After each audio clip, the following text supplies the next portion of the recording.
করছে একমাত্র এই পদ্রাক সব প্রকার সব সন্ত্রাসী পালে সন্ত্রাসী ওর মূল ব্যবসা হলো এই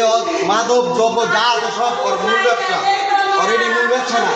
ওটার ব্যবসা মূল না এই সন্ত্রাসী ক্যাডার সবসময় পাইলে না এভাবে আমার নিরো ভাই কারোর লগে কোনো সময় ঝগড়া করে নাই কোনো সময় কাজা করে নাই আমার নিরো ভাইটা রাস্তার ভিতরে ঘুমায় চা খাইতে গেছে এই চা খাওয়ার অবস্থা ঠিক আছে আমার বাইরে ঘুমায় খেতে পারবে বাবু হান্নান সরকার বক্তব্য দিচ্ছে রনির ফ্যামিলি মেরে দেব আমার ফ্যামিলির সেফটির জন্য আমার এলাকাবাসী সর্বোচ্চ চেষ্টা করছে আমার এটা মারতে পারে বাংলাদেশের বাবা ঠিক আছে মোহাম্মদ কুতুব মিয়ারে হান্নান সরকারের নেতৃত্বে ঠিক আছে তারে হত্যা করা হয়েছে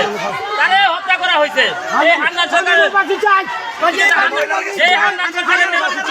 নির্দেশে একমাত্র আমি হত্যা করার জন্য ঠিক আছে আমি এদেশের কেউ না আমি সাধারণ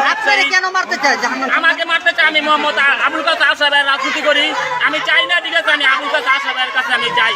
আমি চাই না তার কাছে আমার না যাওয়ার জন্য আমার তারা সর্বোচ্চ চেষ্টা করে ঠিক আছে তারা আমার হত্যা করবে ওরা চায় ঠিক আছে আবুল কাসেম আসাবের নামে বেচা সর্বোচ্চ সন্ত্রাসী করার চেষ্টা করে ঠিক আছে আমি এটার প্রতিবাদ করাতে তার সম্মানের দিক তাকাইয়া আমি তার সম্মানের দিক তাকায় তার প্রতিবাদ করাতে ঠিক আছে তারা আমার হত্যা করতে চায় তারা মাদক ব্যবসা করে ফেন্সিলের ব্যবসা করে মানুষের জায়গা দখল করে অসংখ্য প্রমাণ আছে আমার কাছে অসংখ্য প্রমাণ আছে আমি চাই আবুল কাসেম আসাদ ভাই